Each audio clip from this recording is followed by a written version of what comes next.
How are we all doing, guys? All right? Yeah. It was quite nice up here, actually. It's cool. Okay, so my name's Aleem, as Shaya said. I'm an empowerment coach and speaker.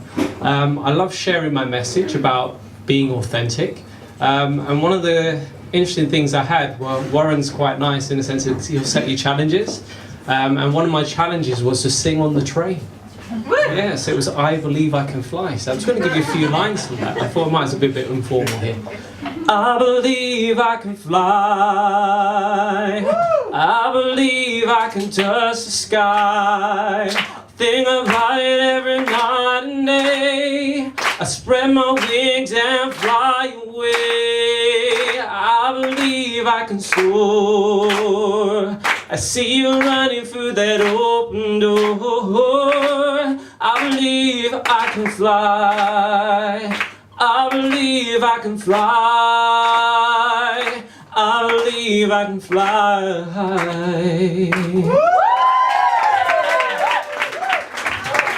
Thank you, thank you. Okay, so being authentic for me is something I've had a challenge with for most of my life. So the past was all about, especially Asian families. I don't know if how many of you have Asian families or had people where so much focus is on education-wise. Has anyone had any challenge education-wise? Felt like they've not fitted in? Stuck? Yeah, me too, definitely. Yeah, so my past was all about fitting in, being this shy person. And the funny thing is when you call yourself a shy person, guess what happens? You kind of act that way. Yeah, exactly. So that's exactly, so me when I was younger Aleem was here. Would kind of look to fit in. I was a nice person. Oh, Aleem's a nice guy. Oh, he's a nice guy. But he would never interact with people. And education was something I was challenged with. So my cousins used to do really, really well education-wise. And GCSEs was quite interesting. I got 3 of them and a lot of near misses. Yeah. Yeah. So went to college, had to retake and do stuff. But I always found it hard. And I didn't understand why I found it hard, but I just did. It was just challenges education-wise. Then I was like, okay, Aleem, you must work harder. You must try harder. So I went in and I tried harder. And what did I do when I tried harder is I keep working hard, keep working hard, keep working hard, but looking to please other people. Yeah. So I don't know how many people here have been people pleasers or done stuff where they just said yes and they thought, why on earth did I do that? Yeah. Yeah, that was me. That was definitely me. So from that perspective, what happened was I got to university and I did my degree, I did my masters, and to be honest, I chased certificates to make me feel certain and feel significant. That's how I did it. I didn't notice it then. I wanted that certainty in myself, from external rather than internal for myself. And then I was emailing the teacher, and the teacher kind of said, Aleem, do you realise you might be dyslexic? So I was like, no. He goes, you might have this learning difficulty. And I was like, no. And then when I got it tested, he would go, okay, so Aleem, you're dyslexic. So I was struggling at the time, I'm not going to lie. I was doing my masters and I was struggling massively. And it got to a point where I failed a significant module. So with sports therapy, you have to do like placement hours. So I used to hide it. Like to my cousins, like, oh no, I can't tell them I failed that module. I can't do that. And I got to that point where I had to redo all my clinical hours, which was 100 hours. And I got to that point, and I don't know if anyone's been here, when you get to that point where you feel, well, actually, my whole life has been about education. My whole life is about pleasing other people. And I got to that point when I said, maybe it might be better if I'm not here. And that was me. So I got to the train station, I looked at the tube, I looked at the tracks, and I thought, maybe. My body just stiffened up, and there was something inside of me that just didn't want to do it. And it's still, I can feel the emotion now, which is good, because it needs to come out.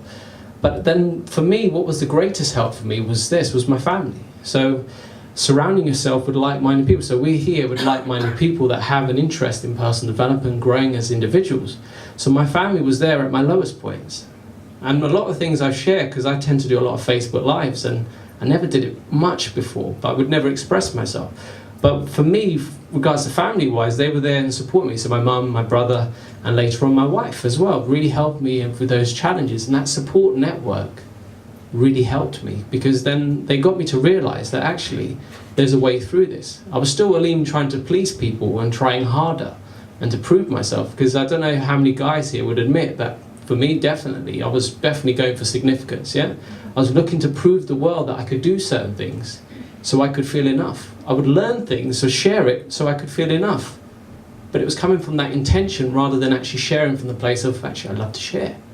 So that I would say is step number one. Surround yourself with people that can empower you, because your environment is one of the biggest things that you can do for yourself.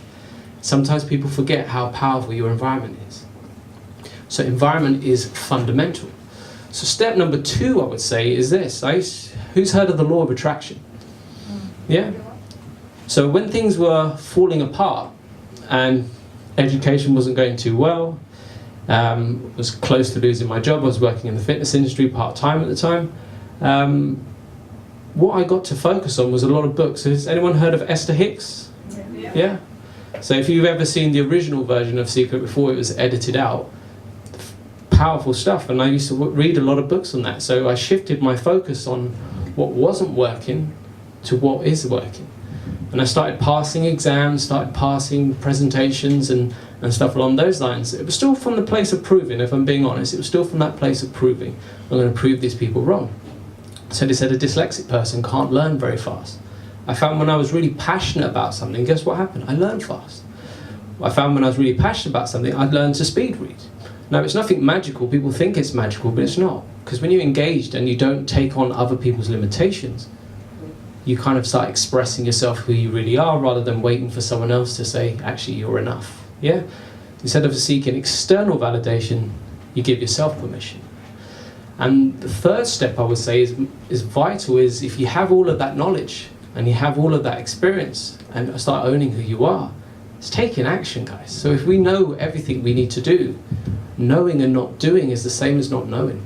So we could know all the strategies in the world, but if we don't apply them, we don't do it. Yeah? So sometimes it's good to feel fear, because rather than fear being a hindrance, fear lets you know you're on the path. Yeah? And fear can only grow if you give it time. So it's quite interesting, people have the fear of public speaking. And the funny thing is they reckon it's higher than death. Yeah, I think because most people experience public speaking than deaf, but I don't know, maybe that's something, another case. But once you have all these actions, imagine now that you've got to that point and you haven't applied it.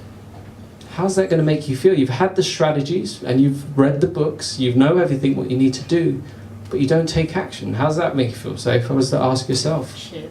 Yeah?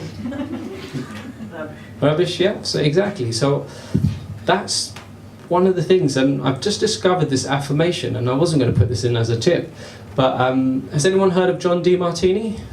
Yeah? Dr. John DeMartini from his chiropractic background, yes. So one of the affirmations, he was delivering a speech to some chiropractors, like a big conference. And before he starts it, he kind of says, I want you guys to say this one thing. I give myself permission to do something extraordinary on planet Earth. He goes, give yourself that permission. And what I've found, and it's only just the last 2 or 3 weeks, and you get more ownership in who you are, is once you give yourself permission, that's all you ever needed. The problem was we were seeking permission from other people to give us permission, but it was us that needed to give us permission. And when people say about the fear of rejection and the fear of failure, it's because the focus is on everyone else.